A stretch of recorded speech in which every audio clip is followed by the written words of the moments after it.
for those of us who have children who stutter, the job just gets even more complicated. And one parent who faced this challenge, Katy Stokes, is here tonight to share her story. Katy is a retired lawyer who sits on several boards and 2 civic associations. And she has a particular interest in solving houses and education issues. Her husband, David Essex, has been on the board of AIS almost since its inception, and both of Katy's children stuttered. And they are now successful and happy adults.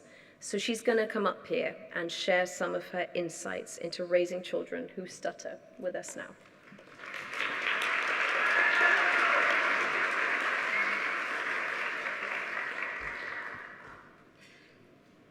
Good evening. So, as you heard, I am the mom of 2 AIS clients. Our eldest child is our son, Will, who was diagnosed at the age of 7 as a severe stutterer. I have such a clear memory of hearing the diagnosis at AIS. I'd hoped to hear that Will's stutter was just a natural phase of development that he would outgrow soon. Mind you, my hope was quite unrealistic. Even as a 5- and 6-year-old, Will would sometimes turn bright red with all of the blood rushing to his face as he tried to force out words that seemed stuck. He would even sometimes claw at his throat as if he could release the words that were stuck. But when they told us the diagnosis of severe stutterer, I think my heart crumpled a little. But then I was reassured by the very next thing that the AIS therapist said. She said that they'd never seen such a confident severe stutterer. She said that, in fact, that their main therapeutic goal for Will was to support and build on his confidence. She said that his confidence was a great gift, as they had seen clients with much more mild stutters who were deeply impacted by their fluency issues because they were so embarrassed by their stutter, mild as it was.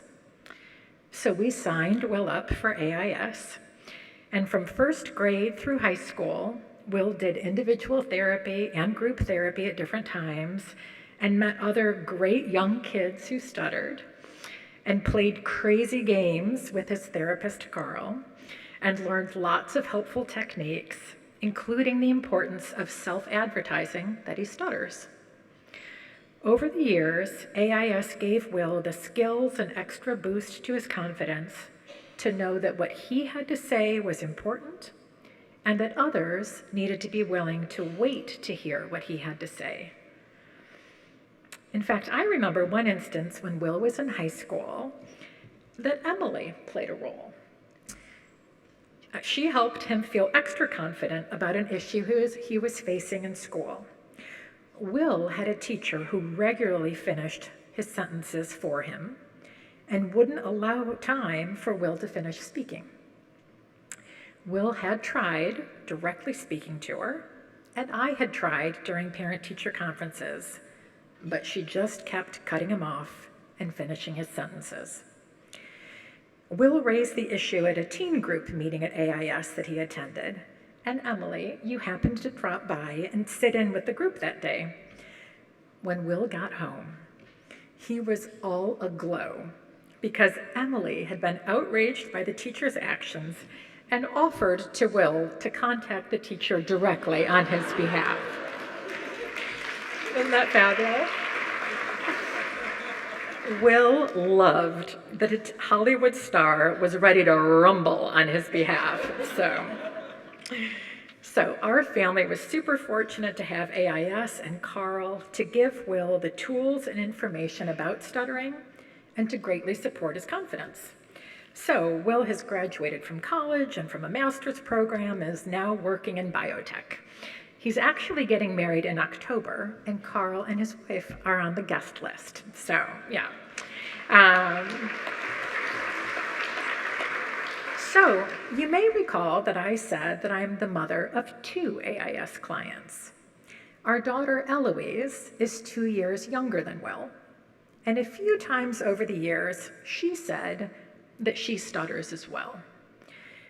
Given that I only heard her stutter a few times, I basically ignored her comments about stuttering.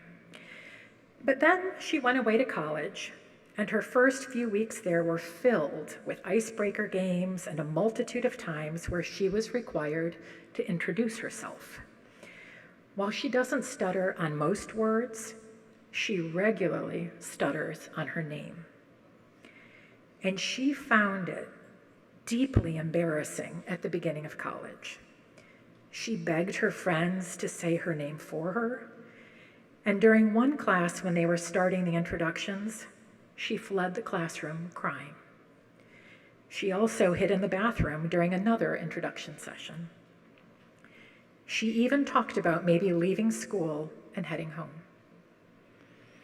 So her experience was much more impacted by her mild stutter than Will's had been by his severe stutter. Luckily, we knew who to contact. So Eloise started speech therapy with Carl on Zoom, and she was dubious to start. She knew about self-advertising from Will, and she was certain that she would rather gouge out her own eyes rather than self-advertise. But little by little, Eloise had given herself permission to stutter, learned to talk about it with others, and face numerous speaking fears. She actually became a resident advisor for incoming first-year students, which meant she had to introduce herself a lot. And then she was elected to lead one of the weekly church services on campus. She also chose to double major and had to prepare capstone oral presentations for both of them. We were astonished and also grateful to Carl and AIS for helping her achieve such freedom and confidence about speaking. So here's what I know from years of personal experience. Speech therapy at AIS is a remarkable resource for anyone, any age, who stutters.